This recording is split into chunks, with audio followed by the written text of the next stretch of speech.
Allô? Allô, allô. Ouais. C'est prêt tout ça, montage. C'est bon? Bah ouais, c'est bon. Donc bonjour à tous et bienvenue pour ce premier numéro de FF du soir.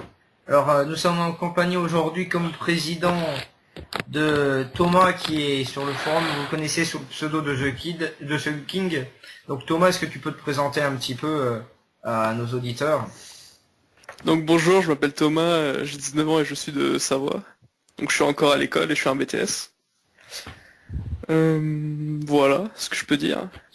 Très bien. Ensuite, nous avons Pierre alias Belgian Boy 7. Salut Pierre, est-ce que tu peux te présenter également? Bah, évidemment, salut. Donc moi je m'appelle Pierre, je viens de Bruxelles et je suis le mec avec l'accent épicé, on va dire. Voilà. Nous avons également Seydina alias Balkensbits. Salut Seydina. Salut. Bah, Donc, pareil, je m'appelle Fétina, j'ai 17 ans et je suis de Montpellier. très bien. Et ensuite nous avons Footix Islandais alias Mohamed. Bon, bah, salut Momo, est-ce que tu peux te présenter? Ouais, j'ai 18 ans et j'habite vers Paris. Est-ce que tu peux juste augmenter le son de ton micro s'il te plaît?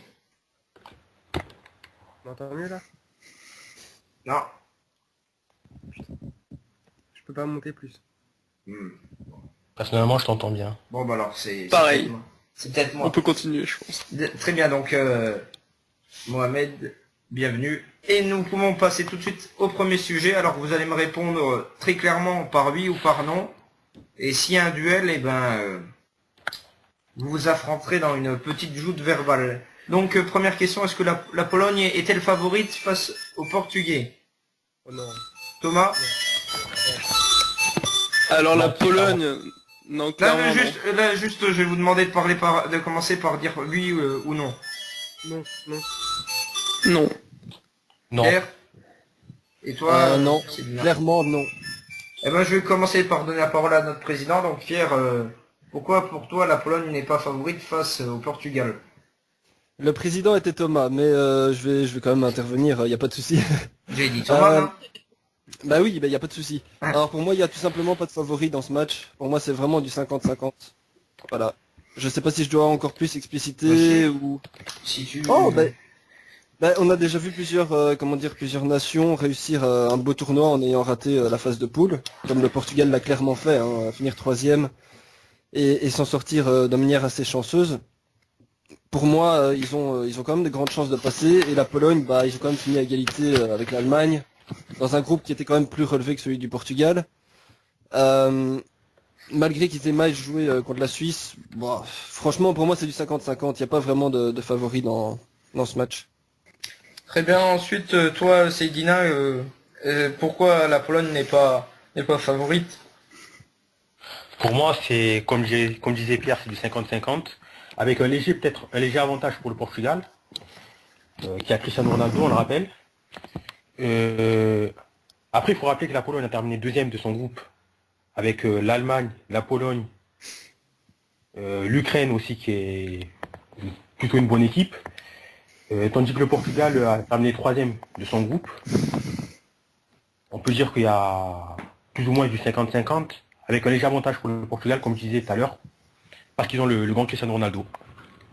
Très bien, Pierre, tu es du même avis, mais est-ce que pour les mêmes arguments, est-ce que tu penses aussi que c'est du 50-50 ou plutôt qu'il y a Avec ça, hein. un avantage pour le Portugal? Bah, je venais de réagir, je ne sais pas si c'est à quelqu'un d'autre ou si je dois continuer encore. C'est à Thomas, je pense. Ah merde, oh punaise, bah, Thomas, excuse-moi. Oh là là, on a bugué. Ah, non, il y a aucun problème, il y a aucun problème. Donc oui, pour moi, je pense que ce sera oui, comme l'ont dit mes prédécesseurs, ce sera plus du 50-50, même s'il y a un très léger avantage pour le Portugal qui a quand même des bonnes individualités. Je pense notamment à Nani, Quaresma, Ronaldo sur le front de l'attaque, et qui a une défense assez solide également. La Pologne, pour l'instant, au niveau offensif, elle m'a pas impressionné. Lewandowski n'a pas marqué. Après, clairement, ça va jouer à du 50-50, même si pour moi, je pense que le Portugal a un léger avantage, en battant notamment la Croatie, alors que la Pologne a galéré contre la Suisse. Et toi, Mohamed, pourquoi la Pologne n'est pas favorite face au Portugal, tu penses que c'est du 50-50 ou que c'est clairement le Portugal qui va l'emporter? Ouais, moi, je vois plus le Portugal. Portugal vraiment favori, je pense. Pour Ah moi, oui? hein, ça reste mon avis. Parce que ils ont l'expérience dans ces compétitions. Ils sont toujours là, les Portugais, même si à la fin ils perdent. Ils ont, comme vous l'avez dit, Pierre, Thomas et Célina, c'est Célina. Oui, c'est Euh, ça. c'est ça. Ils ont de bonnes individualités. Ils ont quand même Ronaldo. Ça peut toujours compter. Bien Et pour... Pardon. je vois pas trop la Pologne. Je sais pas, les Polonais, je les vois pas aller en demi-finale. Bon, non, c'est en demi-finale. Ben, pour ma part, je vais peut-être aller à contre-courant de ce que vous dites. Pour moi, la Pologne est très légèrement favorite. C'est du 55-45, on va dire. Parce que la Pologne, j'ai vu le match contre l'Allemagne. Et clairement, elle a fait le match nul. Si elle avait gagné contre l'Allemagne, j'aurais pas trouvé ça injuste. Franchement, elle m'a prouvé qu'elle était au niveau. Effectivement, moi les Portugais, je les ai trouvés très décevants sur leurs 4 matchs, sur leurs 3 premiers en phase de poule, et puis même face à la Croatie où bon ils passent à l'extrême limite. Maintenant c'était un match complètement soporifique. Donc après, ouais, je pense que la Pologne peut l'emporter. Elle dispose de joueurs offensifs impressionnants comme Milik ou Lewandowski, même si Lewandowski on l'a pas trop vu pour l'instant dans cette Euro. Alors je vais vous demander pour clore cette page Pologne-Portugal de me donner votre pronostic pour ce quart de finale, donc le score simplement. Donc Mohamed, je vais te demander à toi en premier. Le score de Pologne et Portugal. Allez, je vais dire un truc fou. 3-1 pour le Portugal. Célina, Pour moi, un petit 1-0 Portugal, but de Ronaldo, qui va transcender dans ce quart. Thomas, Pour moi, 2-0 Portugal. Pierre, Moi, vu les derniers matchs du Portugal, je dirais 2-1 pour le Portugal, mais dans la difficulté et dans les prolongations. moi je Voilà. dis victoire de la Pologne au tir au but. Au tir au but après un match disputé. Un partout et victoire de la Pologne au tir au but. Très bien, alors on a clos cette page Pologne, on va passer à la Belgique. Eh ben, justement, on a un Belge qui est parmi nous, c'est Pierre. Donc je vais vous demander maintenant, comme tout à l'heure, de répondre soit par oui, soit par non. Ce sera le cas pour chaque question. Donc la question sur la Belgique, a-t-elle progressé depuis 2014? Mohamed, Ouais. Oui. Ouais, quand même, ouais. Seydina, Oui, pour moi aussi, oui. Thomas, Légèrement, légèrement. d'accord, et Pierre? Oui. Très bien, bon alors encore une fois vous êtes tous les quatre du même avis. J'ai demandé d'abord à Pierre, vu qu'il est belge, son avis. En quoi, pour toi, en quoi est-elle meilleure qu'en 2014? Alors déjà premièrement au niveau de l'expérience, faut dire quand même que la Belgique n'a pas joué de compétition depuis 2002 et la Coupe du Monde 2014 était vraiment la première expérience pour ces joueurs parce que c'était pas la même génération du tout. Et ils ont acquis pour moi de la maturité vraiment grâce à ça. Ils savent se remettre en question dans leur jeu, mais il y a encore énormément d'efforts à faire au niveau justement de la qualité de jeu proposée et je sais pas personnellement si c'est un choix de l'entraîneur Marc Wilmots ou si c'est un problème vraiment entre les joueurs, je dirais, mais il y a quand même eu une progression, oui. Monsieur le Président, Thomas, êtes-vous du même avis qu'il y a quand même une forte progression? Parce que vous avez répondu légèrement, vous avez l'air de douter à la question. Est-ce que c'est le match contre l'Italie qui vous fait douter? Non, pas du tout. En fait, pour moi, il y a une légère progression parce qu'en 2014, je me souviens bien, à la Coupe du Monde, ils gagnaient tous leurs matchs 1-0. Là, on voit que au niveau offensif, il y a du mieux. Par exemple, contre la Hongrie, ils ont quand même réussi à inscrire 4 buts. Après, c'est sur le plan des individualités et même défensif qui m'inquiète le plus, parce qu'on ne peut pas compter sur un hasard au top niveau pour gagner un match, par exemple. On voit que le collectif, il est pas tant là, et ils comptent plus sur leurs grands joueurs comme De Bruyne ou Hazard pour faire la différence devant le but. Très Et bien. puis, Pardon. voilà. Non, non, et puis ils ont de la chance également d'avoir un très grand gardien qui est Thibaut Courtois pour leur sauver leur match, parce que la défense, pour moi, c'est pas ça. C'est Dina, tu es du même avis que l'attaque C'est l'attaque surtout qui a progressé depuis 2014. Oui, c'est une attaque qui a progressé depuis 2014. On a un De Bruyne qui est l'atout offensif numéro un. Étant donné qu'Hazard n'est pas non plus très très en forme. Ah, ça, il a fait un Sortez. super match, le mec, hein. Il sortait de une saison à 0 but, je crois, avec Chelsea, ou un but, je ne sais plus. Ouais, c'est vrai. Donc pour moi, De Bruyne s'affirme mon atout numéro un de cette équipe de Belgique. Surtout les éléments offensifs de la Belgique, qui sont Origi, Lukaku, De Bruyne, puis même Batshuayi qui est arrivé cette année ou l'année dernière, je ne sais plus. Ces éléments-là sont en constante progression pour moi.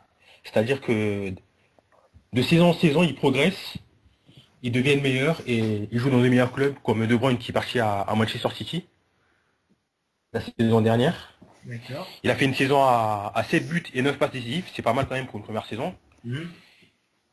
Et c'est un petit peu normal pour moi que cette Belgique, qui est une équipe nouvelle, faut dire qu'ils reviennent de loin, dans les années 2000 c'était pas non plus trop ça. Et cette équipe de Belgique est en progression et est pour moi meilleure qu'en 2014. Mohamed, t'es du même avis? Ouais, franchement, ouais. J'ai pas grand chose à ajouter en fait, donc... Pardon? J'ai pas grand chose à ajouter. Je pense qu'ils ont à peu près tout dit, oui. Ouais, ils ont un petit peu tout dit. Donc, pour clore cette page Belgique, on va... Avant de vous demander pareil le pronostic pour Pays de Galles Belgique, je vais vous demander jusqu'où vous voyez aller cette équipe belge. Je vais commencer par... je vais finir par le Belge. Tiens, Mohamed, où est-ce que tu vois s'arrêter cette équipe belge? Demi-finale.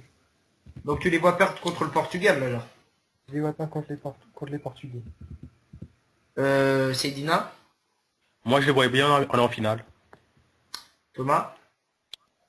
Ça va être un très gros match face au Pays de Galles. Et honnêtement, ça va être dur de sortir un vainqueur. Donc soit la Belgique peut gagner, soit elle peut perdre. Je pense que soit l'écart, soit grand max les demi. D'accord. Et toi, Pierre? Il faut quand même avouer qu'on a un parcours assez facile hein, par rapport à l'autre partie de groupe. Je dirais quand même ou la demi ou la finale, ouais. Je pense qu'on peut y arriver facilement. Ah, ça fait du bien de voir un Belge qui est objectif, quand même.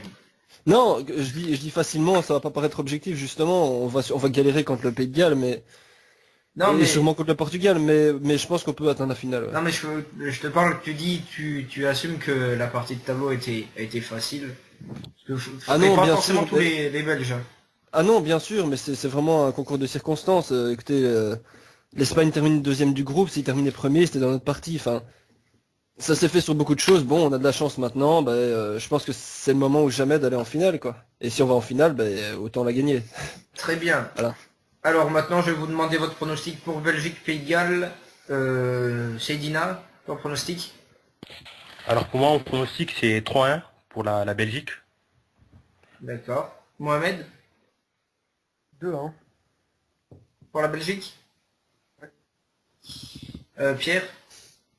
1-0 Ça va. pour la Belgique, hein, évidemment. Et toi, Thomas? 2-1, mais plus pour le Pays de Galles. Je Moi- sens un bon gros match de football.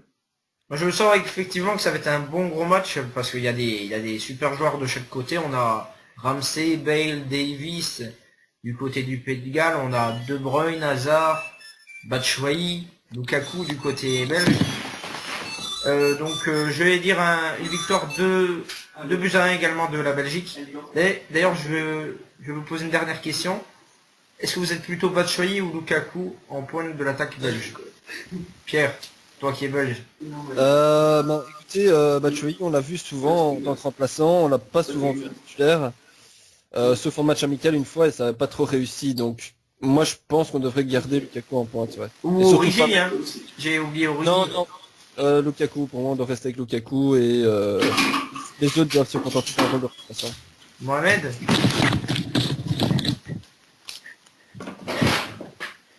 Mohamed. Plus Lukaku, Origi ou Batshuayi.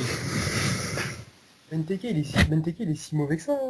Ah oui, j'ai oublié Benteke, c'est vrai. Punaise, ils ont 4 attaquants de pointe, excuse-moi. J'ai oublié Benteke. C'était pas pour faire le mec ou quoi. C'était à Pierre en fait, je me suis dit. Donc plutôt lequel de ces 4 avant-centres? Benteke, pourquoi pas. C'est un peu un Lukaku bis, mais Ouais, moi je le trouve pas meilleur que Lukaku non plus. Toi, Seydina? Personnellement, j'aurais bien tenté Batshuayi. Après, t'as toujours un petit souci de choisir entre 4 attaquants de pointe. C'est un peu compliqué parce que t'as Lukaku, Batshuayi, Benteke, Origi, qui sont 4 attaquants de pointe d'un bon, voire d'un très bon niveau. Donc c'est toujours un petit peu compliqué de choisir entre ces 4 joueurs, mais personnellement, j'aurais choisi Batshuayi, j'aurais pris le risque. Très bien. Et toi, Thomas? Alors moi je pense que j'aurais pris Lukaku, pardon. Il sort d'une saison monstrueuse avec Everton, il est jeune, il a tout, je pense. Il est bon partout. C'est un très bon attaquant. Donc j'aurais choisi Lukaku. Moi, même si Lukaku m'a pas forcément convaincu, c'est quand même mieux de rester dans la continuité. Je veux dire la même chose avec l'équipe de France d'ailleurs. C'est mieux de rester dans la continuité pour un quart de finale. Un quart de finale de championnat d'Europe, c'est pas le moment où il faut tout changer. Je pense que vous êtes d'accord avec moi. Ah oui, C'est oui, sûr je suis que les d'accord. tests fallait les faire en amicaux. Ouais. Voilà, exactement. Bien, on ferme cette page Belgique. Et on va parler de l'Italie. L'Italie qui a éliminé le champion d'Europe en titre, l'Espagne. Donc cette question est simple. Est-ce que l'Italie peut aller au bout? Cédina. Alors oui, pour moi, l'Italie peut aller au bout. Après, Attends, faut pas oublier. juste. Parce que c'est comme d'habitude, on va répondre juste par oui et par non et après on argumente. Parce qu'au cas où il y a des duels. D'accord, Mohamed. donc oui. Tout simplement oui. Mohamed. oui. Pierre. Oui. Et Thomas. Oui. Eh ben voilà, bon bah tout le monde est une nouvelle fois d'accord, c'est quand même dingue. Si seulement c'était pareil sur le forum, il n'y aurait pas autant de soucis. Donc je vais commencer par toi, Seydina. Je t'ai coupé dans ton argumentaire tout à l'heure, vas-y. Alors oui, pour moi, l'Italie peut aller au bout. Après, pour moi, ça reste uniquement une possibilité, étant donné je pense qu'ils affrontent la France. Si jamais la France passe contre l'Islande, et si jamais l'Italie passe contre l'Allemagne, ils s'affrontent en demi, je crois. Corrigez-moi si je me trompe. Oui, c'est Oui, ça, non, c'est c'est ça. ça. C'est ça, ils s'affrontent en demi, ouais. Donc on aura probablement un match disputé entre la France et l'Italie, parce que moi je vois la France passer face à l'Islande. Après, bon, en quart de finale, ils affrontent l'Allemagne. Ça va être très très compliqué. C'est une équipe qui est en place, au-dessus tactiquement des 3 quarts des équipes européennes, voire mondiales, pour moi. Donc voilà, ils peuvent aller au bout, mais il faudra avant tout passer cette grosse étape qu'est l'Allemagne. Mohamed, est-ce que tu t'es du même avis? Est-ce que c'est le match contre l'Allemagne qui va être déterminant? En général, les Italiens, ils les tapent souvent les Allemands. Oui, c'est la bête noire. Mais en fait, les Allemands n'ont jamais perdu, c'est une statistique, les Allemands n'ont jamais perdu en compétition officielle contre les Italiens. C'est plutôt l'inverse. Ouais, c'est... Oui, les Italiens n'ont jamais perdu. Ouh là là là là. Les Allemands ont toujours été battus par les Italiens. Merci de corriger mon lapsus. En 2012, c'était en 2012, non, c'est ça? Ouais, avec le doublé de Balotelli. C'est en 2012, effectivement. Donc tu la vois aller au bout, cette équipe d'Italie. Explique-nous. Elle peut aller au bout, mais après, je sais pas. Face à l'équipe de France, ça peut être compliqué. Puis moi, je suis un peu, voilà, je suis français, donc j'espère quand même que la France elle va les taper, mais elle fait peur cette équipe, quoi. Sa défense, son gardien, même devant et son milieu, ils font très très mal. Puis les Italiens, c'est des vicieux. Pierre. Ouais. S'il passe... C'est Pierre, hein, là. Oui, oui, c'est Pierre, c'est bien Pierre. Autant pour moi, je voulais interrompre personne. Vu leur match contre l'Espagne, si ils jouent de la même manière et qu'ils battent l'Allemagne, ils vont au bout, évidemment. Après, faut voir aussi leur niveau de, comment dire, d'énergie, leur énergie en fait en finale. Et là, je dis pas qu'ils vont gagner, évidemment, mais s'ils battent l'Allemagne, ils vont en finale pour moi. Oui. Voilà. Bon, je pense peut-être pourquoi pas. Thomas. Alors moi, les Italiens, honnêtement, ils m'impressionnent. Parce qu'ils sont passés quand même de Gattuso, de Pirlo, de Vieri, de Del Piero, à une équipe sur le papier qui fait pas rêver. tout le monde les enterrait d'avance, et ils arrivent à battre la Belgique qui était quand même favori, et l'Espagne, le double tenue du titre. C'est très solide derrière, on voit qu'il y a la charnière de la Juve, avec le gardien également. Après, c'est sûr que, donc je te répète, sur le papier, cette équipe, elle a pas de niveau pour aller en finale, mais sur le terrain, on voit que c'est tout autrement, grâce notamment à Conte qui sait bien faire jouer ses hommes ensemble. Donc pour moi, oui, cette équipe, elle a l'envie et le potentiel pour aller en finale et de battre l'Allemagne. Donc vu que l'Allemagne, généralement, ils n'aiment pas jouer contre les défenses resserrées, là, ça va être très, très compliqué pour eux. Bah, je vais vous demander à chacun votre pronostic. Par contre, on a eu un problème avec Mohamed. Il a quitté l'appel. Bah, je vais vous demander à tous les trois votre avis. Alors, Pierre, quel est ton pronostic pour ce match? Je dirais un petit 1-0 pour l'Italie. Thomas, Ça se tient 1-0 pour l'Italie. Seydina. Je vais dire un petit 1-0 pour l'Allemagne. Moi, je vois bien un 2-0 pour l'Italie avec le même scénario que contre l'Espagne, le même scénario que contre la Belgique. Un but d'entrée de jeu et un but sur un contre à la fin du match. Par contre, je voudrais rebondir sur un truc, sur un sujet qui pourrait être intéressant, c'est si l'Italie passe et qu'elle affronte la France, il y a un avantage pour la France, c'est que l'Italie, elle sera, entre guillemets, cramée parce qu'elle aura joué la Belgique, l'Allemagne et l'Espagne, qui sont des adversaires qui demandent quand même beaucoup de concentration, on l'a vu contre les Espagnols que les Italiens, ils étaient éreintés à la fin du match. Du coup, voilà, les Italiens seront peut-être fatigués. Ça peut être un avantage pour l'équipe de France. Je sais pas si vous êtes d'accord avec moi. Si vous êtes de cette Encore idée. faudra-t-il que la France passe contre l'Islande. On a vu Exactement. que l'Islande avait quand même sorti l'Angleterre. Donc faudra s'en méfier. J'ai vu plein de Français qui se voyaient déjà en demi. Moi, personnellement, je suis pas aussi confiant qu'eux. Non, je pense pas qu'il faut. On peut pas déborder de confiance, mais on a nos chances quand même. Faut pas se On a nos cacher. chances. Mais il faudra pas sous-estimer l'adversaire. On l'a déjà payé plusieurs fois. Très bien. Alors, nous allons passer au prochain sujet, qui est l'équipe de France. Ben justement, on rebondit dessus. L'Islande est-elle un bon ou un mauvais tirage? Ben, je vais vous demander votre avis. Vous me répondez bon ou mauvais, et vous argumentez après. Donc, Thomas, Mauvais. c'est un bon ou un mauvais tirage? Mauvais. Mauvais. Pierre, Mauvais. Seydina. Plutôt un bon tirage pour moi. Ah bah alors là on a un duel, et ben on va avoir un duel entre Pierre et Seydina. Ben Pierre, tu vas commencer et on va voir si tu vas réussir à convaincre Thomas. Bien, je pense que depuis le début de l'Euro, on a pu le constater, il n'y a pas vraiment de petite équipe en fait. On a été surpris d'ailleurs justement par l'Islande, par la Hongrie. Bon, jusqu'à évidemment le match contre la Belgique, hein, mais même d'ailleurs dans ce match, ils se sont bien battus. Et je crois qu'il n'y a pas vraiment de bon tirage. Les petites équipes sur le papier vont se battre jusqu'au bout pour aller le plus loin possible. Et ça m'étonnerait que l'Islande veuille s'arrêter là après avoir éliminé l'Angleterre. Je pense que honnêtement, ça aurait été un meilleur tirage pour la France d'avoir l'Angleterre. Très bien, Seydina, quel est ton argumentaire pour répondre à Pierre? Donc pour moi, ce qui distingue en fait les bonnes équipes des très bonnes équipes, c'est avant tout l'expérience. Et l'Islande manque d'expérience pour moi. Donc pour moi, c'est plutôt un bon tirage pour l'équipe de France. J'aurais préféré tomber sur l'Islande que sur l'Angleterre, que contre l'Angleterre. Parce que l'Angleterre justement a cette expérience, a des joueurs expérimentés, à Rooney, à des joueurs comme Joe Hart qui jouent dans des grands clubs, qui ont l'expérience des grosses compétitions. L'Islande, pour l'Islande, l'Euro c'est un peu nouveau.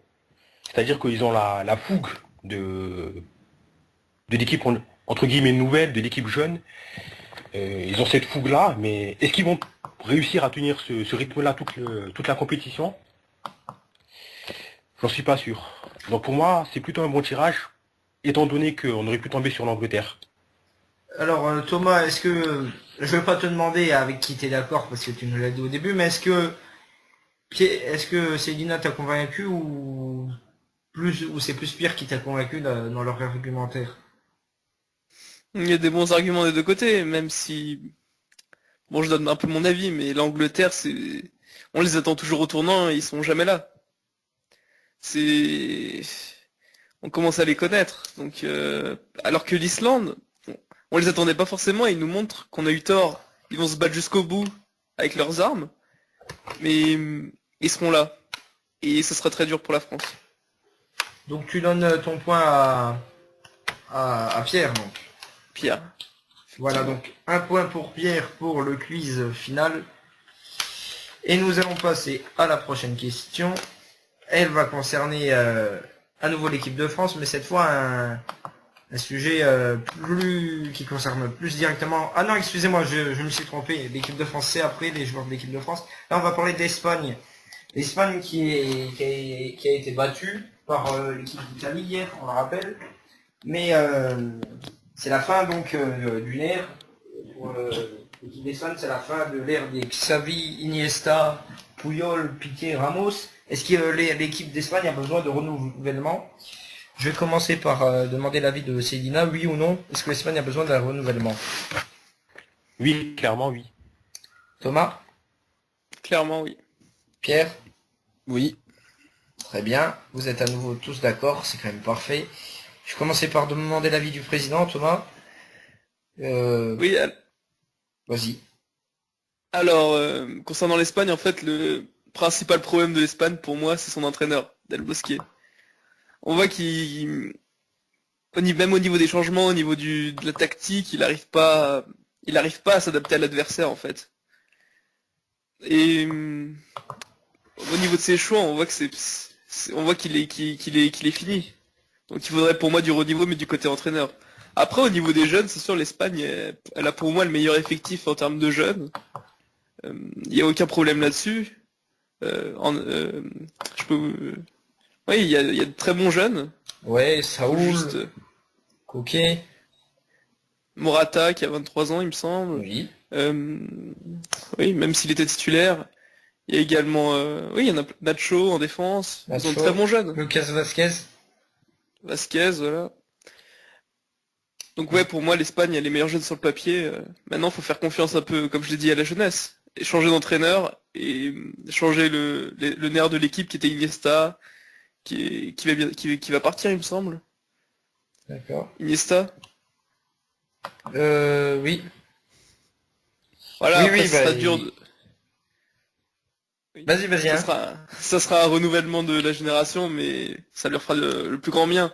Après leur élimination, par exemple, au Brésil, on voyait que cette équipe était à bout de souffle. Et l'Euro 2016, bah, ça a confirmé ce que tout le monde pensait. Très bien. Pierre, est-ce que tu as quelque chose à ajouter? Parce que je pense que Thomas en a beaucoup dit. Oui, oui, bien sûr, il en a beaucoup dit et d'ailleurs ce qu'il a dit est vrai et juste. Donc déjà je le félicite. En fait, je pense qu'il y aurait déjà dû avoir une remise en question à partir de 2014. C'était quand même pour une équipe qui avait dominé autant pendant 6 ans. Ils ont quand même remporté 2 coupes d'Europe et une coupe du monde. Un fiasco comme celui de 2014 aurait dû déjà être soulevé. Hein. Et là, déjà, en fait, venir ici à l'Euro 2016 en se passant de plusieurs bons joueurs. Je pense à Saoul et Torres notamment, si je me trompe pas. Je pense que Ouais, Torres n'a pas été appelé non plus. ça, oui. Et bon, c'est déjà une petite erreur. Et puis bon, bah, comme disait Thomas, Del Bosque, bon, ça fonctionne pendant 6 ans, ça fonctionne pas une fois. Bon, voilà, mais il faudrait peut-être renouveler un petit peu l'entraîneur en tout cas et le système de jeu en tout cas que l'Espagne utilise. Ça peut pas marcher indéfiniment. Il y a un moment où il faut un petit peu se renouveler. Très bien. Saïdina, t'es du même avis? Pour moi, oui, je suis du même avis. Faut entamer un renouvellement dans cette équipe d'Espagne. Et ça commence par l'entraîneur qui a montré ses limites face à l'Italie. Et j'irais même plutôt à la Coupe du Monde 2014, pardon. Donc oui, faut entamer un renouvellement. Ça commence par l'entraîneur. Après, concernant la soi-disant retraite d'Iniesta, ça m'étonnerait que ce soit une réelle retraite en fait. Une retraite internationale? Ouais, sa retraite internationale, j'y crois pas trop personnellement. Je pense qu'il va revenir pour 2018. Il a que 32 ans. Pour moi, il peut encore jouer en équipe nationale jusqu'à 36, 37 ans au minimum. C'est un joueur qui a les capacités techniques et physiques pour le faire. D'accord. Après, pour moi, ça, c'est le bon moment pour introniser de jeunes joueurs. Je pense notamment à Inaki Williams de Bilbao, Mhm. l'attaquant. On a Djuriz qui a 35 ans, qui a vécu probablement sa dernière compétition internationale. Donc pour moi, Après une super saison, quand même, faut l'avouer, hein, pour son âge. ouais, il fait une super saison, ouais, c'est vrai. Il a pas Après, volé sa place. pardon? Il a pas volé sa place. Il n'a pas volé sa place, certes, mais il a quand même 35 ans. C'est probablement sa dernière compétition internationale. Et je pense qu'il y a des places à prendre dans l'équipe d'Espagne. Il y a un vivier de très bons joueurs, voire de futurs excellents joueurs, et qui ne demandent qu'à jouer en équipe nationale, qui ne demandent qu'à se battre pour avoir leur place. Et en tout cas, moi, cette équipe d'Espagne-là, je les plains pas. Certes, c'est un fiasco. Certes, 2014, ça a été un fiasco. Certes, 2016, ça a été un fiasco. Mais pour moi, ils ont toutes les capacités, ils ont toutes les cartes en main pour se reprendre en main et bâtir quelque chose de nouveau, un mélange d'ancien et de nouveau. Et j'ai eu une pensée hier devant le match, parce que c'était déjà le cas, il était déjà pas là en 2014. Est-ce que vous pensez que le fiasco, les deux fiascos espagnols, c'est dû à la retraite internationale de Carles Puyol? Parce que c'était le capitaine, c'était le pilier de la défense. Là, hier, c'est clairement la défense qui est en faute.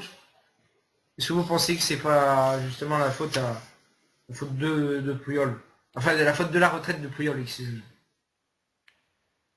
Puis après, quand tu pars à l'Euro avec Ramos et Piqué, qui ne sont pas des défenseurs réputés non plus pour être super rassurants, enfin c'est que mon avis. Non, non, je suis Euh, d'accord. Moi, je suis tout à fait d'accord avec toi. Mais pour moi, la charnière Ramos-Piqué, c'est une charnière. Ils sont bons. Ils sont bons dans leur club parce qu'ils sont bons en complément de du deuxième défenseur. Mais eux deux en eux-mêmes, ils sont pas complémentaires. On l'a vu en 2014, on le voit encore aujourd'hui. c'est ça, je suis tout à fait d'accord avec toi. Puis bon, Ramos a Pépé avec lui, un défenseur très agressif, très dur sur l'homme, qui n'hésite pas à intervenir sérieusement sur les attaquants. Bon, là tu as Piqué qui a Mascherano avec lui au Barça. Exact. Mascherano pareil, un défenseur agressif qui donne de lui-même. Piqué qui est plus là pour moi pour mettre des têtes à la 90e minute ou quand il y a besoin, Mm. en gros. Bon, c'est un très bon défenseur, mais Piqué Ramos, c'est pas leur qualité principale pour moi, la défense. Et quand tu es défenseur central et que ta qualité principale n'est pas la défense, c'est qu'il y a un problème. Donc oui, je suis d'accord avec toi sur ce point-là. Ah, voilà, Momo est de retour. Allô, Momo? Désolé les gars. C'est pas grave, c'est pas grave. Justement, est-ce que vous voyez, les gars, ce profil de défenseur un peu à la Pepe Mascherano parmi le vivier espagnol? Est-ce qu'il y a un défenseur? Est-ce qu'il existe ce défenseur central agressif? Je sais pas, ça me vient pas en tête. Peut-être que vous l'avez vous. Un qui pourrait être un bon complément de Ramos ou de Piqué. Je suis pas non plus un spécialiste de l'équipe d'Espagne, mais Pierre, t'as une idée peut-être? Absolument pas. Thomas? Je suis pas non plus un spécialiste, j'avoue que bon, je me suis pas renseigné sur tous les défenseurs espagnols et qui plus est expérimenté, parce qu'il faudrait quand même quelqu'un d'expérimenté dans une défense. Non. Peut-être que Non. Thomas, tu connais un peu mieux en foot espagnol. Bah moi surtout ce que je vois c'est qu'à force de pas sélectionner la porte, il y a des chances qu'ils finissent en Espagne. Ah, Et ce serait une très bonne nouvelle. Pour eux, pas pour nous. euh, c'est vrai, ouais, il a ce profil un peu plus rugueux, mais c'est pas non plus Oui, Pepe c'est ou pas non Mascherano. plus Hein. Après pour atteindre le niveau de Pépé, Mm. ouais, faut y aller quoi. Et faut toi, comparer ce qui est Mohamed, comparable. Ouais.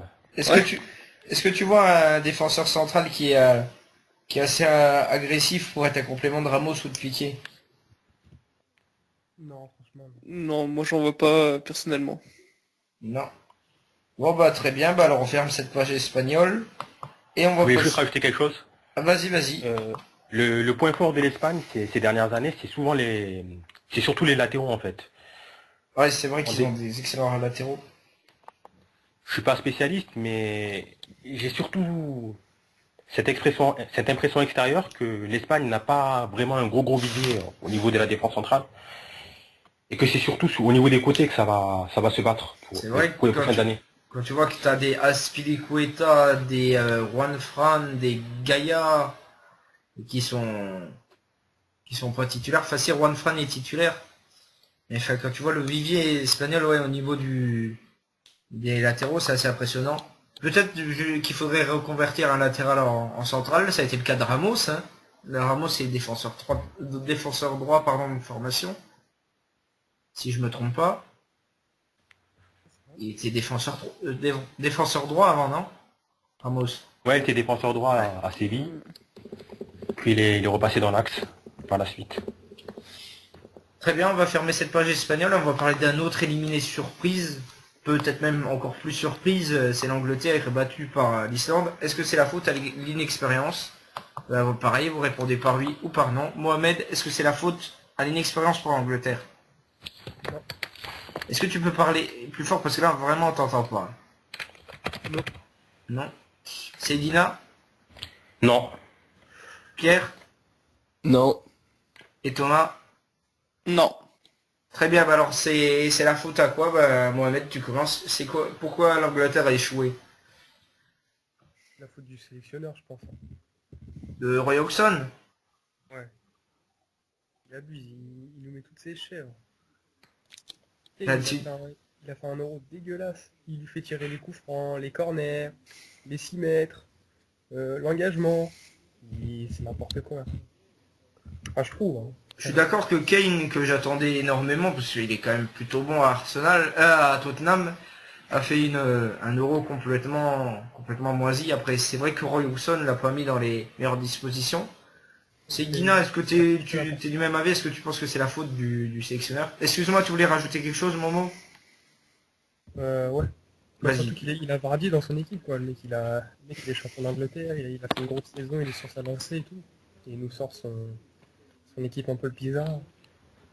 C'est vrai que Vardy, il a fait une bonne rentrée hier et je me suis dit que s'il était rentré avant, ça aurait peut-être changé des choses parce que ça a été le seul qui a vraiment bougé la défense islandaise. Enfin, quand je dis bouger, c'est un grand mot, mais il l'a bougé quand même un peu. Ouais, il a la niaque, quoi. Il a le truc, quoi. Saïdina, tu penses que oui. c'est- Bon après, personnellement, je prendrais pas Vardy comme référentiel pour témoigner de la qualité de l'attaque Ce Rashford, anglaise. Ouais, Rashford aussi éventuellement, mais concernant Vardy, c'est un joueur qui revient de loin. Je pense qu'il joue en division amateur. Il y a pas si longtemps que ça. Oui, il y a 3 4 ans.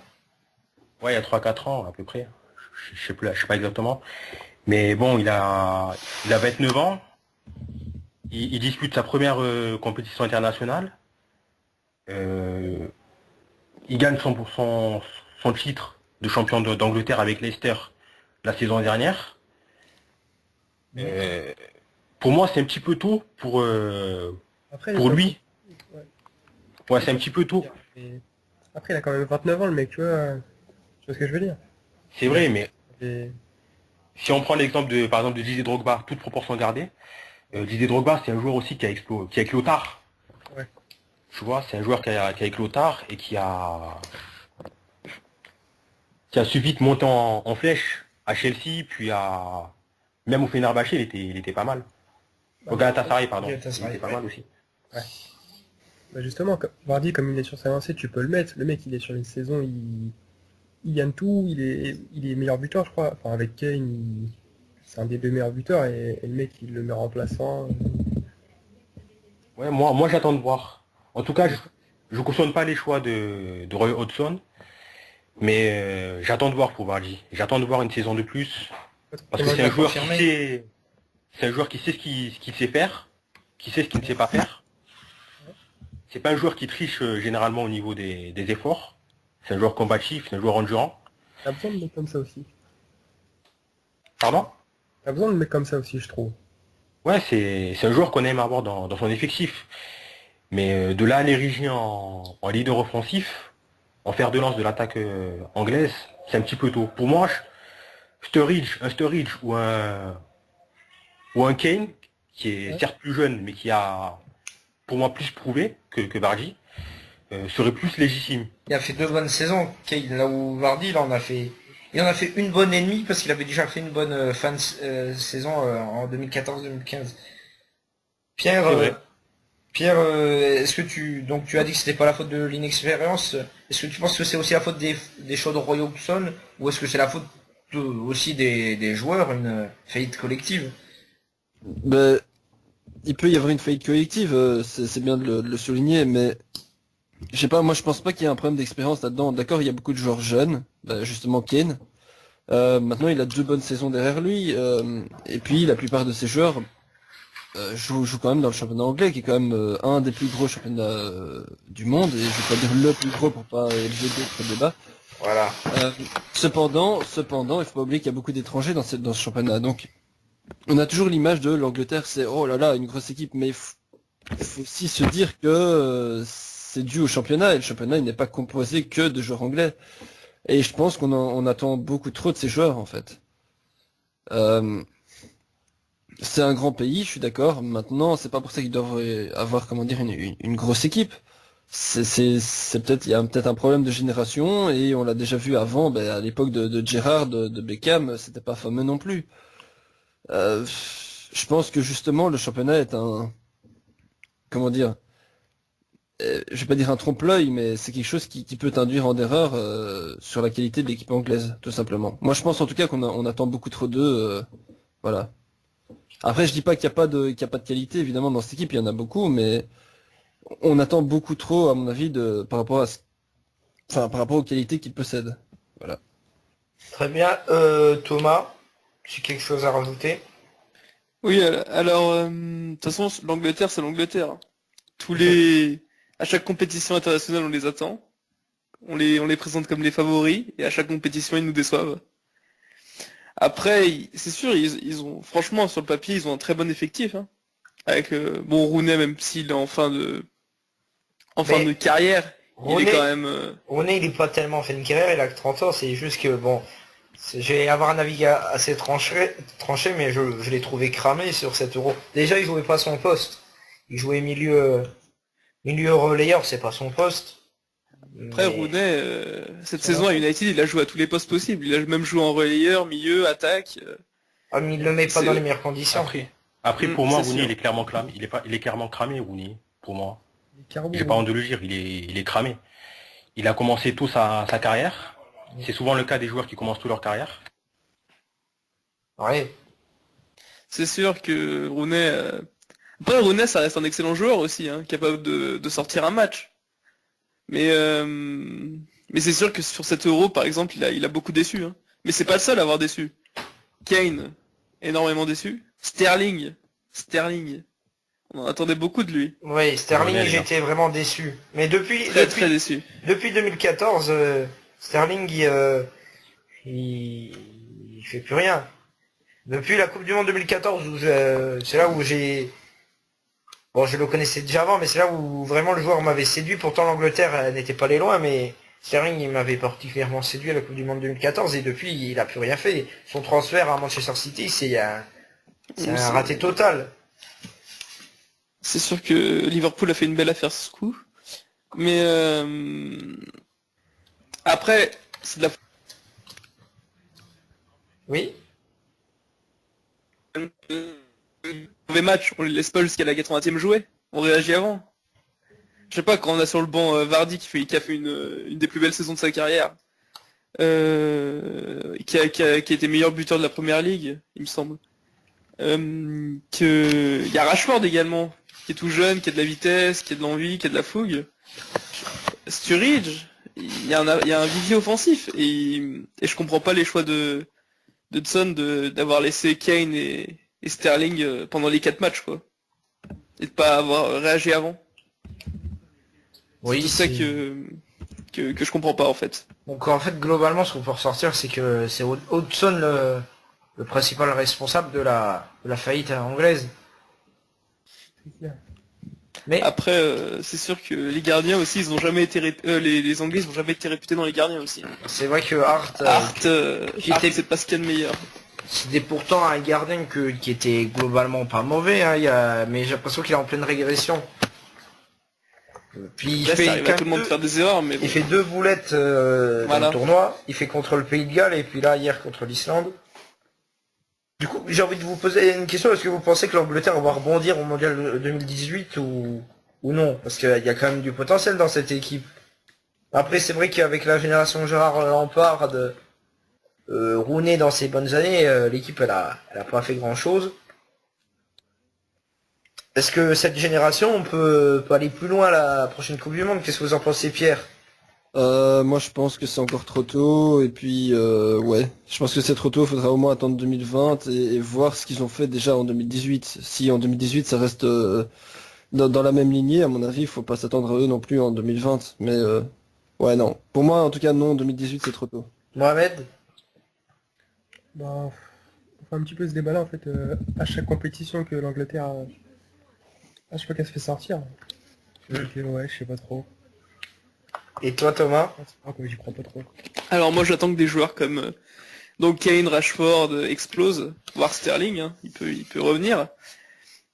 Ils ont des très bons jeunes aussi, les Anglais, hein, pareil. Mais c'est sûr qu'il faut d'abord procéder à un ménage, enlever ce qui ne va pas et recommencer comme l'Espagne, je pense.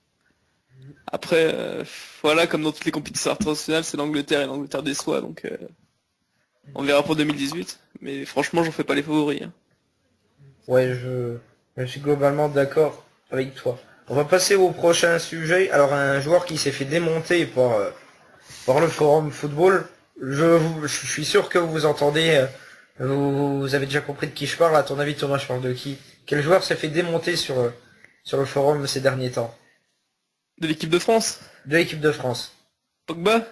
Ah non, Ah non, Ça, pas Pogba. Griezmann. Ah, c'est Griezmann? non, pas Griezmann. Blaise Matuidi. Je pense que Matuidi. c'est lui que j'ai quand même vu le plus se faire démonter. Du coup, je vous demande, est-ce qu'il mérite toutes ces critiques? Parce que je pense que sur le forum, vous avez déjà vu de nombreuses critiques sur Matuidi. On va commencer par Pierre. Oui ou non, est-ce que tu penses que Matuidi mérite toutes ces critiques? C'est difficile, je dirais oui quand même. Mohamed? Non. Thomas? Je dirais quand même non. Bon, alors on va faire un débat entre Pierre et Thomas. Alors, je vais commencer par te donner la main, Thomas. Thomas, pourquoi non, Matuidi ne mérite pas toutes ces critiques? Alors l'ennui en fait en équipe de France, c'est qu'on a Pogba et Matuidi qui jouent tous les deux en milieu gauche. Enfin en milieu central gauche, il me semble. Donc c'est quand on en met un à droite, il fait toujours un mauvais match comparé à celui qui est à gauche. Ouais. Donc c'est pour ça que c'est compliqué de donner son avis là-dessus. Moi je pense que Matuidi honnêtement, c'est toujours c'est un très bon joueur qui court de la première à la 90e minute. Il donne tout pour son équipe, il peut même inscrire des buts des fois. Bon, il est pas doué technique, mais il est toujours là. Il a de l'endurance. Moi, je trouve que c'est un bon joueur, polyvalent et qui mérite sa place en équipe de France. Pierre, donc pour toi, il mérite ses critiques. Explique-nous. Est-ce que tu le prendrais dans l'équipe de Belgique, Matuidi? Non. D'accord, donc explique-nous. Parce que je pense qu'il y a mieux, c'est pas... voilà, faut le dire. Bon, je le prendrai évidemment dans les 23, il n'y a pas de souci, mais pas titulaire en tout cas. Mais j'avais déjà du mal à répondre à cette question, c'est pour ça que j'ai hésité à dire oui. Je trouve en tout cas quand je vois les matchs de Matuidi avec l'équipe de France, je vois courir partout quoi. Je vois courir partout et c'est à peu près tout. Il y a beaucoup de déchets quand même de sa part. Puis il y a aussi beaucoup de mauvais choix de sa part. Et voilà, et quand un joueur est critiqué, pour moi c'est mérité. Les critiques ne viennent pas de nulle part, et voilà. Mais encore une fois, c'était une question difficile à répondre, parce que j'hésitais à dire non aussi, parce que bon, il peut faire quelques mauvais matchs, ça veut pas dire qu'il va pas se relever. Et si vous l'enlevez et que vous mettez quelqu'un d'autre, peut-être que l'autre sera pas meilleur. Je pense justement à Pogba. Comme Thomas le disait, il y en a un à droite, l'autre à gauche, enfin voilà. Donc c'était difficile à répondre pour moi, en tout cas c'était plus ou moins oui, ouais. Après, on l'a vu contre l'Irlande aussi. En première mi-temps, il n'était pas à son poste, il a fait un match, enfin une première mi-temps dégueulasse. En seconde, il l'a remis à son poste, il a fait une seconde mi-temps bien meilleure. Donc après, c'est pour ça que moi, personnellement, je suis pas l'enlever parce qu'il peut toujours nous apporter quelque chose, que ce soit offensivement ou défensivement, quand il Ah joue non, bien, quand il est dans son match. mais je suis d'accord avec toi, maintenant, il n'était pas le seul à jouer beaucoup mieux contre l'Irlande en deuxième mi-temps. Et Je C'est vais, sûr. je vais voilà, je vais demander à Mohamed, avant de donner ton avis, lequel d'entre Pierre et Thomas t'a le plus convaincu dans son argumentaire? Est-ce que c'est plus les arguments de Pierre ou de Thomas? L'argument de Thomas. Excuse-moi, est-ce que je t'ai pas entendu? Thomas. Les arguments de Thomas. Donc, Thomas, tu remportes un point pour le quiz de tout à l'heure. Donc, vas-y, donne-nous ton avis sur Matuidi, Momo. Par exemple, je suis la même chose que Thomas. Même s'il a un petit peu les pieds carrés, on va pas se mentir, ça reste quand même un bon joueur qui donne tout. Il est là dans le match. Je suis d'accord. Ah, on a Seydina qui est de retour parmi nous. Seydina, Bonjour. juste. Bonjour. Eh ben, on va te demander ton avis vu que tu es de retour. Euh, donc, c'était sur Blaise Matuidi. Est-ce que tu penses qu'il mérite toutes les critiques qu'on lui adresse? Explique-nous pourquoi.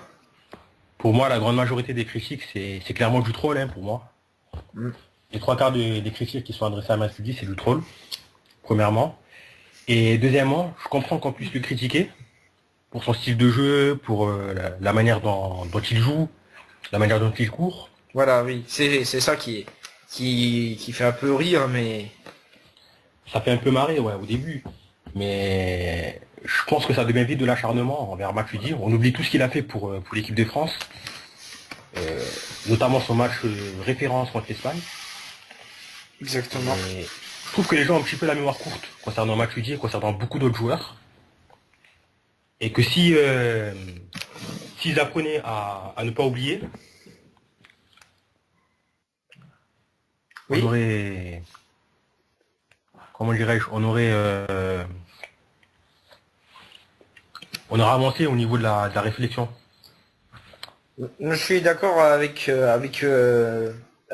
Seydina, Thomas et Momo, c'est que pour moi Matuidi ne mérite pas ses critiques parce que pour moi Matuidi c'est franchement dans l'équipe de France, je pense que c'est celui qui se donne le plus à fond. Je sais pas si c'est pas forcément le plus talentueux, c'est loin d'être le plus talentueux. Et je vais le comparer à Pogba. Pogba que c'est un joueur que j'adore aussi. Et Pogba, il est vachement nonchalant par rapport à Matuidi, il a beaucoup plus de talent, hein. C'est pas la même classe de joueur, mais Matuidi, tu vois qu'il se donne, il court pour rattraper les ballons, bref, c'est un joueur qui joue avec son cœur, c'est un joueur avec, t'as l'impression qu'il a trois poumons, tellement il se donne dans un match. Alors voilà, certes, c'est pas forcément le joueur le plus académique, mais le football, c'est pas que des dribbles, le football, c'est aussi des mecs qui vont au charbon comme ça, et je pense que Matuidi, c'est ce type de joueur. Alors voilà les critiques pour ceux qui critiquent Matuidi, qu'ils aillent voir l'équipe du Brésil s'ils veulent voir des dribbles. Mais voilà, moi ce que j'aime bien dans le football, c'est le mélange des dribbles, mais également des joueurs qui se donnent à fond. Voilà tout ce que si je j'aime. peux juste intervenir encore une fois, par Oui, rapport à bien ça, sûr. assez rapidement. Je suis d'accord, il se donne à fond, il n'y a pas de souci. Et justement, ça plaît aussi, il y a des dribbles qui plaisent, il y a des joueurs qui se donnent à fond. Maintenant, il faut aussi pouvoir se donner à fond intelligemment. Et moi, je trouve qu'il le fait pas toujours, voilà. C'est aussi pour ça que j'ai dit les critiques sont méritées, mais enfin ouais, c'est tout. Je veux juste dire ça, quoi. Il se donne peut-être à fond, d'accord, mais pas toujours intelligemment. Tu penses que des fois il court un peu dans le vent? Ouais, voilà. Je suis d'accord sur la première mi-temps de France-Irlande parce qu'il s'est cherché à droite, mais sur la deuxième mi-temps, t'as vu? Et puis sa deuxième mi-temps, pour moi, c'est un régal. Avec Griezmann, c'est le meilleur Français sur la deuxième mi-temps de France-Irlande, pour moi, hein. C'est mon avis personnel, je sais pas ce que vous en pensez. Griezmann, qu'est-ce que j'ai dit, Griezmann? C'est Matuidi. C'est un joueur qui, lorsqu'on est en difficulté ou lorsqu'on n'a pas la possession, c'est un joueur qui peut être extrêmement utile. Oui, Par sa capacité de récupération, de par son endurance. Et donc, pour moi, la majorité des critiques qui lui sont adressées en ce début d'Euro sont injustifiées, étant donné que Allez, à part contre l'Irlande, on a maîtrisé tous nos matchs. Donc pour moi, c'est plus une question de dispositif, une question d'aligner tel joueur à tel moment opportun, qu'une réelle question de niveau ou de gestion d'efforts ou quoi que ce soit d'autre. Mais sinon, je suis d'accord avec Pierre sur le fait que Matuidi doit être critiqué pour la qualité de certains de ses matchs. Voilà, bah, on a tout dit sur Blaise Matuidi, donc mérite-t-il ces critiques, toutes ces critiques? Bah, on est globalement d'accord pour dire que non. On va passer à un autre joueur de l'équipe de France, le deuxième joueur de l'équipe de France qu'on va analyser. C'est l'homme du match contre l'Irlande, c'est Antoine Griezmann. Du coup, je me suis posé cette question. Maintenant que Griezmann a définitivement lancé son euro, c'est le meilleur buteur à égalité avec Morata et Bale. Bon, sauf que Morata est out avec son équipe d'Espagne. Du coup, Griezmann peut-il être le meilleur joueur de cet euro? Je vais demander votre avis à chacun. Répondez-moi oui ou non. Pierre, oui ou non, Griezmann peut-il être le meilleur joueur de cet euro? Oui. Seydina? Oui. Thomas? Joueur ou attaquant? Joueur. Non. Et toi, Mohamed? J'ai pas entendu. Oui. Oui. Donc, on va faire un débat, un duel entre Seydina et Thomas. Pierre et Mohamed, vous arbitrez, vous donnerez un point à chacun à celui qui vous a le plus convaincu. Donc, je vais commencer par toi, Thomas. Pourquoi Griezmann ne peut-il pas être le meilleur joueur? Griezmann, c'est un très bon attaquant. Il a fait une saison énorme avec l'Atlético Madrid. Mais justement, vu qu'il a fait une saison énorme, il y a la fatigue qui est présente. Et puis même, il n'y a pas que les attaquants. Il n'y a pas que les attaquants. Il y a également donc les défenseurs, le gardien. Je pense notamment à la défense italienne qui est impeccable. Un de ces joueurs pourrait largement être le meilleur joueur de l'Euro s'ils arrivent en finale. Après, il y a également d'autres joueurs au milieu de terrain. La concurrence est là. Et pour moi, Griezmann n'est pas le meilleur joueur de cet Euro pour l'instant. Il y a clairement des joueurs qui sont au-dessus de lui. D'accord. Seydina, qu'as-tu à lui répondre? Alors moi, je vais tempérer un petit peu mes propos que j'ai tenus tout à l'heure. Il faut savoir qu'un match, ça se joue pas seulement à l'attaque, ça se joue aussi avec la défense. Donc des joueurs comme Koscielny ou Sané, qui fait plutôt un bon euro pour moi, contribuent autant aux victoires de l'équipe de France que Griezmann. Après, Griezmann, pour moi, a largement les capacités pour mener l'équipe de France au bout de la compétition, donc en finale, et peut s'imposer en leader de l'équipe de France. Pour moi, actuellement c'est Evra, mais Griezmann, à terme, après l'Euro ou autre, peut s'imposer en leader de l'équipe de France. Donc oui, pour moi, Griezmann peut mener l'équipe de France, au moins jusqu'en finale de l'Euro 2016. Et Griezmann, pour moi, il est... avoir le titre de meilleur joueur. Allez, Excuse-moi, donc trop jeune Griezmann. Mohamed, Il est trop jeune Griezmann pour avoir trop de pression. est-ce que tu penses que c'est l'argumentaire de Seydina ou de Thomas qui t'a le plus convaincu? Explique-nous pourquoi. Seydina, ouais, quand même. Seydina, vas-y, explique-nous.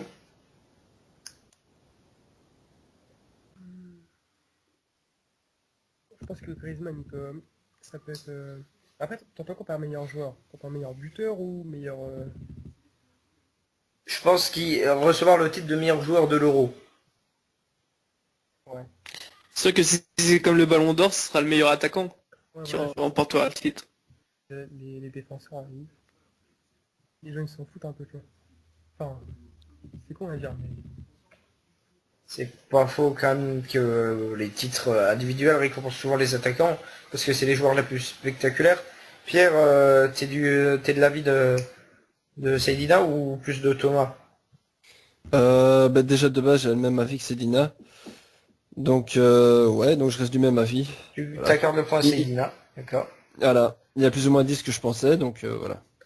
Mais quand tu dis que c'est les attaquants qui reçoivent les titres, moi, je trouve que Griezmann il a une différence quand même avec pas mal d'attaquants, et c'est ce que lui a apporté Simeone, c'est qu'il défend. Tout le monde l'a descendu pour ce match contre la Roumanie.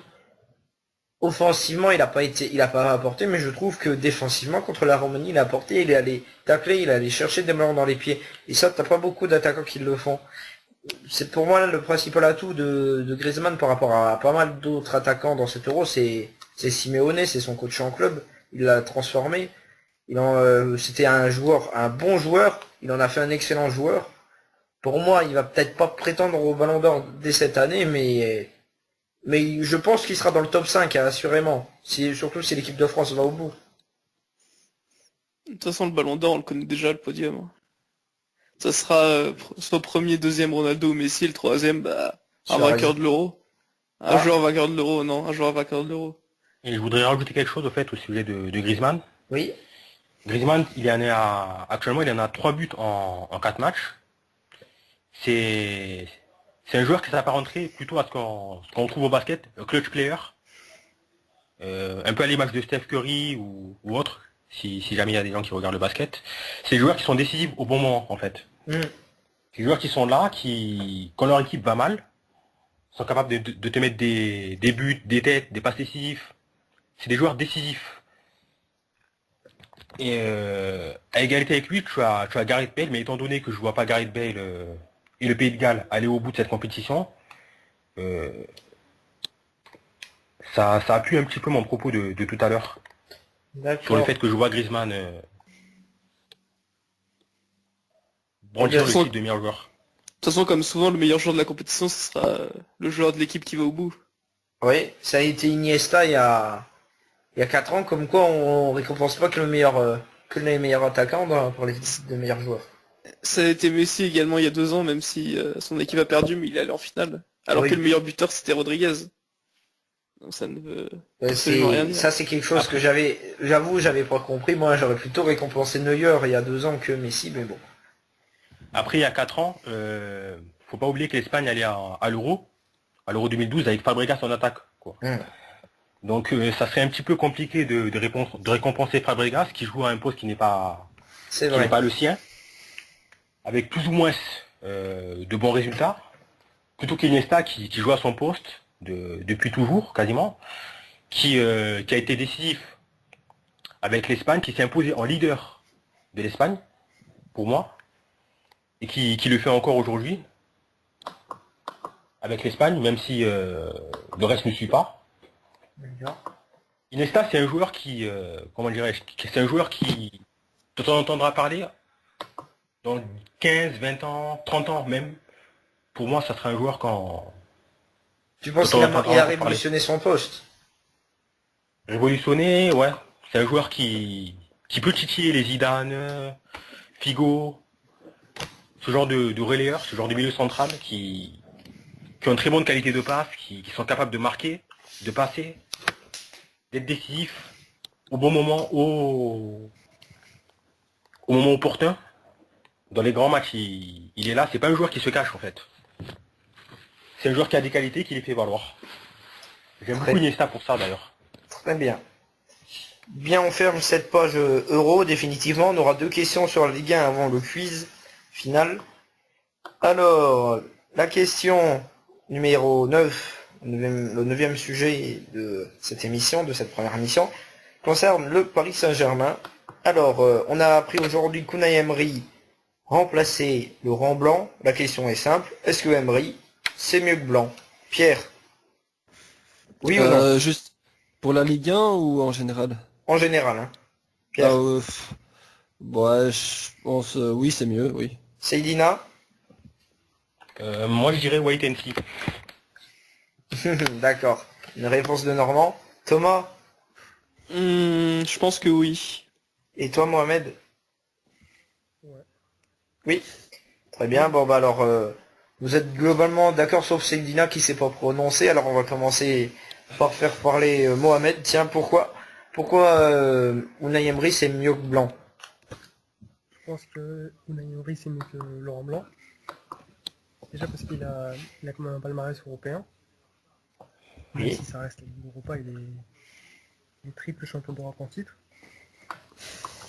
Ouais, c'est vrai. Mais Laurent Blanc, il avait son actif déjà un quart de finale de Ligue des Champions avant de signer à Paris. Au final, il n'aura pas fait mieux. Ouais. Tu... C'est combien de fois en quart? Il a perdu 5 fois là, avec l'équipe de France, tout ça. Ouais, 3 fois. C'est quand même beaucoup, je trouve. Qu'est-ce que tu veux rajouter, Thomas? Alors, Emery, moi je pense que pour moi c'est un bon entraîneur quand on vise l'Europe, alors que Laurent Blanc c'est plus un entraîneur pour la Ligue 1. Avec Bordeaux, on a vu que quand même Laurent Blanc il avait bien su gérer, mais qu'après ça s'était effondré et avec Paris il a jamais réussi malgré tout l'argent investi et les stars présentes à dépasser les quarts de Ligue des Champions. Emery avec un effectif bon, pas le meilleur sur le papier de la Ligue Europa, il en a quand même remporté 3. Je pense qu'il saura mieux manier ses hommes et les coacher plus que Laurent Blanc. Il a l'expérience de l'Europe, ce que Laurent Blanc n'avait pas forcément. Et il a le goût de la victoire. Tu as quelque chose à rajouter, Pierre? Oui, ben c'est vrai en fait. Bon, Unai Emery a l'expérience de l'Europe, mais faut pas oublier que c'est quand même l'Europa League et on l'a vu l'année passée en Champions League, c'était un peu laborieux. Il faut voir, c'est pas le même effectif tout simplement. Il faut voir comment il va s'adapter à la Ligue 1 aussi. Ouais. Même si pour la Ligue 1, je me fais pas trop de soucis pour lui, à mon avis ça devrait aller. Mais pour l'Europe, c'est encore une interrogation. Après, on a bien vu, tu parles de la Ligue des Champions, mais le groupe de Séville était quand même costaud, hein. On se souvient de la Juventus, on se souvient de Mönchengladbach, de Manchester City. Séville, ils avaient pas l'effectif pour aller prétendre à un huitième ou un quart de finale de Ligue des Champions, c'est sûr. Ben, je Pour eux, pense qu'il l'Europa pouvait quand League, même il pouvait quand même terminer deuxième, quoi, devant City, qui est pas fameux en Coupe d'Europe, à part cette saison exceptionnellement, mais devant City et devant Mönchengladbach, il y avait moyen, je pense. Quand à ce moment-là, il avait quand même gagné 2 C3, bon, je pense que il y avait quand même moyen. Après, c'est une première expérience avec Séville ces dernières années. Enfin, il y a 2 ans, je ne sais plus. Je sais plus s'il y a 2 ans, il avait aussi été reversé en Europa League. Il y a trop. 3 ans, je Ouais, crois. 3 ans, je pense. Ouais, enfin, il faut voir quoi. Il faut voir vraiment comment il va s'adapter à l'effectif. Il faut voir aussi l'effectif qui va changer parce que bon, Zlatan part. mais Zlatan, Mais je sais qu'il est pas enfin, il n'a pas énormément d'impact en Champions League, mais voilà, il faut voir aussi comment l'équipe va se reconstruire avec ce départ. Donc je sais pas, je dirais quand même oui. Pour moi, ça peut pas être plus mal que l'Euro blanc. C'est Dina. Pour moi, le changement avec Emery, ça va pas se passer, ou du moins pour la première séance, ça va pas se passer au niveau des résultats, mais plutôt au niveau de la tactique. Mhm. On avait un Laurent Blanc qui jouait en 4-3-3, je crois, si je me trompe pas. Oui, ouais, 4-3-3. Là, on avec va Cavani plutôt en place. se diriger vers un 4-2-3-1. Donc avec peut-être Matuidi, Verratti au milieu. J'ai entendu dire qu'apparemment il souhaitait se séparer de Matuidi. Alors après, on est dans la période où il y a les rumeurs. Le Oui, transfert. oui, après, entre les rumeurs et ce qui se passe réellement, il y a un fossé, on va dire.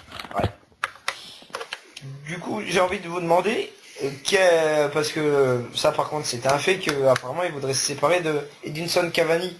Ça pourrait être qui l'attaquant de pointe qui pourrait arriver à Paris? Quel type de joueur vous voyez arriver réellement à Paris? Je parle pas ne me dites pas des Ronaldo ou des Messi, dites-moi une piste qui vous semble crédible. Seydina, quel avant-centre verrais-tu au PSG? Actuellement au PSG, je sais pas trop, je sais pas trop. Je sais pas trop. Il y a Morata apparemment qui pourrait être vendu. Ça serait pas mal, mais Une je clause sais pas. libératoire à 70 millions. Je mettrais pas personnellement 70 millions sur Morata. Après, vu les prix qu'il y a actuellement. Pierre, quel 70 millions, avant-centre ouais, c'est vrai que c'est chaud. Pierre, quel avant-centre tu verrais signer à Paris? Moi, je verrais bien Higuain. Ouais, je suis du même avis que toi, on en discutera après. Thomas? alors moi, je reviens sur Cavani. Pour moi, c'est une erreur de le lâcher. Parce qu'on a vu qu'avec Zlatan, il jouait sur les côtés et c'était pas à son poste. Donc, moi, à sa place, j'aurais quand même essayé une saison dans l'axe pour voir ce que ça donne, parce on pense quand même qu'en Serie A, à Naples, Cavani faisait du mal, mais vraiment du mal aux défenses. Donc s'il retrouve cette confiance, ça peut vraiment être un très bon attaquant. Après, il y a aussi l'adaptation au championnat. Ça dépend des joueurs. Regarde Lavezzi qui était tout aussi bon que Cavani, et puis à Paris, ça a pas marché. Pourtant, la Mohamed- Ligue 1, c'est Bah pas le oui, championnat qui fait le plus rêver. La Série A est devant au niveau intensité. Mohamed, Je pense que Cavani va rester. Hein. parce que Cavani va rester, d'accord. Après, Sinon, le PSG peut tenter Gamero. ouais, mais il a Emery déjà peut- été. C'est vrai que, mais il a déjà été à Paris, et puis il a été mis sur le banc. Puis Mais Emery peut le faire amener. On sait pas, tout est possible. je suis d'accord avec toi, mais j'ai envie de te dire, c'est pas Gamero l'avant-centre qui te fera gagner la Ligue des Champions. Même si j'adore, je suis un grand fan de Gamero, hein. Mais je suis lucide sur son niveau, c'est pas l'avant-centre qui te fera gagner la Ligue des Champions. C'est sûr. Mais après, c'est le football, hein. C'est sûr. Mais moi j'ai peur. Pour Unai Emery, je pense qu'il va falloir quand même une période d'adaptation au jeu de la Ligue 1. Bon, toute proportion gardée, j'ai peur que ça fasse un peu comme Mitchell qui a pas su, qui était un entraîneur espagnol, bon entraîneur espagnol, avec qui ça n'a pas du tout marché. Je suis d'accord, ils ont pas le même effectif, mais la saison de Mitchell, elle a quand même été complètement moisie parce qu'il a pas su adapter sa tactique à la Ligue 1. Alors, est-ce que ce sera pareil pour Emery? Je sais pas. Pour moi, Paris, retenez bien ce que je vais dire, alors peut-être qu'on me ressortira ce moment de la radio pendant la saison, mais pour moi, Paris va bien plus galérer cette année. Je pense que Paris va pas gagner le titre avec 30 points d'avance cette année. Pour moi, ça va être serré. Paris gagnera certainement le titre, mais je les vois plus faire une saison comme l'année dernière avec Lyon qui avait bien suivi. Après, tout dépend du niveau des concurrents. Je sais pas si vous êtes d'accord. Est-ce que vous pensez que Paris va à nouveau va l'emporter largement? Non, non. Vous êtes d'accord avec moi? Il y a très peu de chance. Non, il y a très peu de chance, effectivement. Ben, il y a un nouvel entraîneur, nouveau système de jeu, nouveaux joueurs. Il y a comment dire, il y a un grand changement et ça m'étonnerait que tout prenne directement. Il va falloir un petit temps d'adaptation et ouais, à mon avis, ils vont un peu plus galérer que cette année. Mais ils vont sûrement rouler sur la Ligue 1, mine de rien, hein. Bon, je sais, ça se contredit un petit peu. Ils vont galérer, mais ils vont quand même gagner le titre. Oui, non, mais on peut le dire comme ça. Il y a l'année dernière, ils avaient galéré, mais ils ont gagné le titre. Très bien, on va passer à la dernière question avant le quiz. On va parler du dauphin de Paris cette année, qui était l'Olympique Lyonnais. Alors l'Olympique Lyonnais a recruté Nkoulou, et Nkoulou qui va certainement remplacer un Umtiti en partance. Alors on ne sait pas s'il va partir ou pas, mais au cas où il partirait, est-ce que vous pensez que Nkoulou est le remplaçant idéal pour Samuel Umtiti? Seydina, oui ou non? Alors pour moi, le remplaçant de Samuel Umtiti, ça serait plutôt le jeune Ardentais qui a Mamana. recruté, la Mamana. Ouais, Mamana, voilà. Ouais, les gars. Il est jeune, Attends, il est talentueux.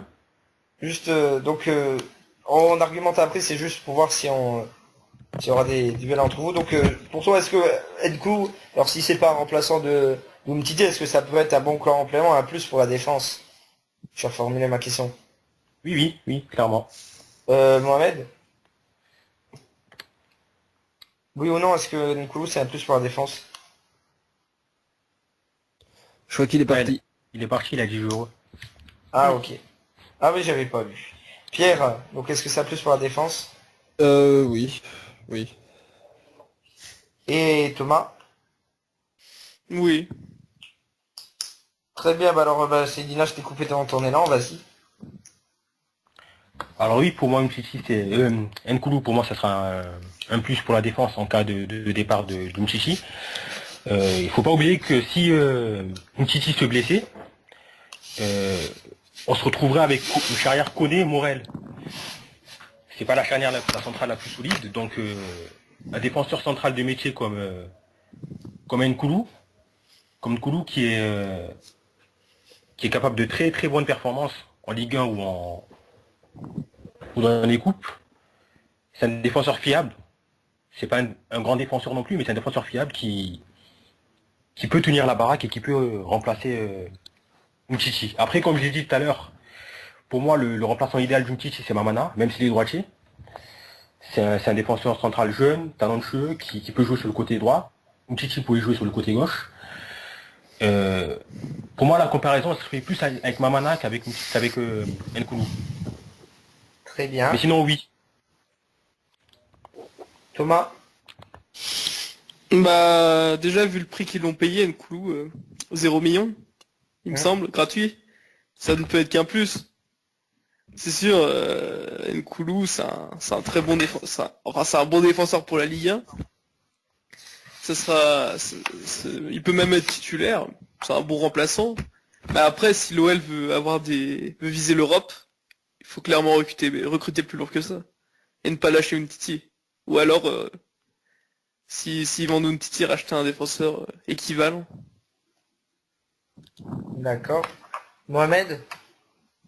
Est-ce que tu penses que Nkoulou c'est un bon complément pour la défense lyonnaise? Il y a qui déjà à Lyon comme défenseur? Mapou, Umtiti, s'il reste, et puis maintenant le jeune argentin Mamana. Je connais pas bien. Ah oui, Mapou, j'avais oublié. Mapou. Mais c'est pas avec Mapou qu'on va en Europe. Ouais, mais Mapou, qui a quand même fait une très bonne deuxième partie de saison, je vous trouve un peu vache. Ok, le premier, il a été franchement mauvais, ma deuxième partie de saison, il a été quand même au niveau. Ah mais ça reste de la Ligue 1. Oui, C'est pas... Voilà. Tu vois, il y a un peu- Personnellement, entre un Mapou international français, qui a déjà joué la Ligue des Champions et qui a déjà un titre de champion de France, et Morel qui est capable du meilleur comme du pire, et Koné qui est un défenseur très très très moyen, objectivement, je pense que la question ne se pose bien pas en fait. c'est vrai. Mm. Pierre? Comme l'a dit Thomas un petit peu plus tôt, oui, pour la Ligue 1, pour moi, c'est tout bénéfice pour Lyon, quoi. Il est gratuit et il a vraiment beaucoup d'expérience dans le championnat français, donc c'est parfait. Mais par contre, pour la Coupe d'Europe, ça risque d'être un petit peu juste, quoi. Faudrait peut-être viser un petit peu mieux. Voilà. Très bien, bah, je pense qu'on peut clore cette page OL. Alors on va passer directement au quiz. Donc je vous rappelle les scores avant le quiz qui va comporter plusieurs questions. Donc Pierre a un point qu'il a gagné dans la duel, Thomas en a un, Seydina en a deux et Mohamed en a 0. Ah bah bravo. Alors, je vais vous poser la question. Dès que vous avez la réponse, vous m'écrivez G. Vous voyez sur le clavier, vous m'écrivez G. Et je vous interroge. Et vous me donnez la réponse. On n'est pas tous en train d'écrire G. Ah, bah oui. Bah oui, mais vous pouvez déjà l'écrire d'avance et je vous le dis, mais attention, si je vous demande une réponse chiffrée et que vous me donnez le nombre juste, ça vaut 2 points. Vas-y. Et vous n'avez le droit qu'à un seul essai. Très bien, la première question. Où a été formé Gareth Bale? Oui, Mohamed? Momo? Cardiff, non Non. Swansea? Non, t'as le droit qu'à une seule réponse. C'est Thomas qui a répondu en deuxième. Thomas? Tottenham. Non plus. C'est Dina? Southampton. Ouais, c'est la bonne Ah oui, réponse. c'est vrai, ouais. Bien joué. Un point pour J'ai zappé. Seydina. Bien joué. Très bien. Deuxième question. À quel âge Paolo Maldini a-t-il arrêté sa carrière? Oui, c'est encore une fois Mo qui a répondu le premier. Rapide, mais je suis nul. Il a la Vas-y. connexion en même temps. 36. Pardon? 36 ans? Oh, beaucoup plus. Seydina? 41 ans. Presque. Pierre? 39. Non. Thomas? 42. Ouais, bonne réponse pour Thomas. Ah, Un point, 2 points, vu que tu as la réponse juste. Très bien, prochaine question. C'est une question sur le forum. Comment s'appelle le membre qui a réalisé la fiction koh avec des joueurs de football? Ah, je sais pas du tout en fait. Aucune idée, moi je pense même pas. Bon, bah alors, personne n'arrête. Est-ce que quelqu'un a l'idée? nope. Non. C'est le membre Allez vous faire. Allez, on va faire, ouais, c'est vrai. Je vous conseille de lire parce que c'est vachement marrant quand même. Je la suivais en plus, cette fic. Ouais, j'ai lu la première page. En quelle année Roberto Baggio a-t-il remporté le Ballon d'Or France Football? Thomas? 2000... Non, 96. Non. Dommage. Au prochain à répondre, allez-y, mettez G si vous avez la réponse. Ouais, c'est Dina. C'est Dina 92, 92. non. Non, non. Mohamed? 93. Ouais, bonne réponse, ça vaut 2 points. Ça c'est juste. Au... Prochaine question. Comment s'appelle le prix du plus beau but de l'année? Oui, c'est Dina. Puskas. Ouais, bonne réponse. Ah, je suis posté trop en avance, t'avais pas fini la question. Ah, La même. combien de buts Thomas Müller a-t-il marqué dans sa carrière en Coupe du Monde? Ouais, Mohamed, 14. 16. moins. Et c'est moins Thomas. C'est Dina. 12. C'est moins. 12. Pierre. 10. Pierre a la bonne réponse, ça vaut 2 points, comme c'est pile. Très bien. Alors, je vous rappelle les scores. Il reste encore 2 questions. Pierre 3, Thomas 3, Seydina 4 et Mohamed 2. Très bien. En quelle année l'Islande a-t-elle échoué en barrage contre le Portugal? Oui, c'est toi, Mohamed, qui a répondu le premier, comme d'habitude. En quelle année? 2010. Non. Ah, ça y est. Seydina? 2005. Non. Thomas? 2014. Non plus. Pierre? 2012. Ouais, c'est la bonne réponse. 2 points comme c'est pile. Pour les qualifications de l'Euro 2012. Ah, c'était l'Euro, j'ai confondu. Eh non. Coupe du monde, moi je suis genre... Contre quelle équipe contre quelle grosse équipe le Luxembourg s'est-il imposé en 2010 sur la pelouse de quelle grosse équipe? Enfin, une grosse équipe, c'est relatif, mais c'est une bonne équipe. Oui, Pierre? Je sais pas, la Belgique. Non. Oui, Mohamed? La Suisse. Oui, bonne réponse. Oh, sérieux? Ouais. Allez, une dernière question pour la route. Allez, je vais la mettre. Question à 3 points. Ouf. Je vais chercher. Michel Platini a marqué combien de buts lors de l'Euro 1984? Mohamed? Neuf. Bonne réponse. À 3 points. Bon ben Mohamed remporte cette première édition du quiz avec 6 points. Bien joué. Pierre en a marqué 5. Seydina en a marqué 4. Et Thomas en a marqué 3. Je vous C'est bon remercie. ça. Hein? C'est bon ça. Eh oui. Je vous remercie pour d'avoir participé à cette première mission du FF du soir. Bon voilà, j'espère que ça vous a plu. Ça a été une bonne expérience. Ouais. Et puis je dis merci également à tous nos auditeurs de nous avoir suivis. Bon voilà, il y a eu quelques petits bugs, mais c'est la première, c'est normal. Donc voilà, on se retrouve à très bientôt pour une prochaine mission. Ciao.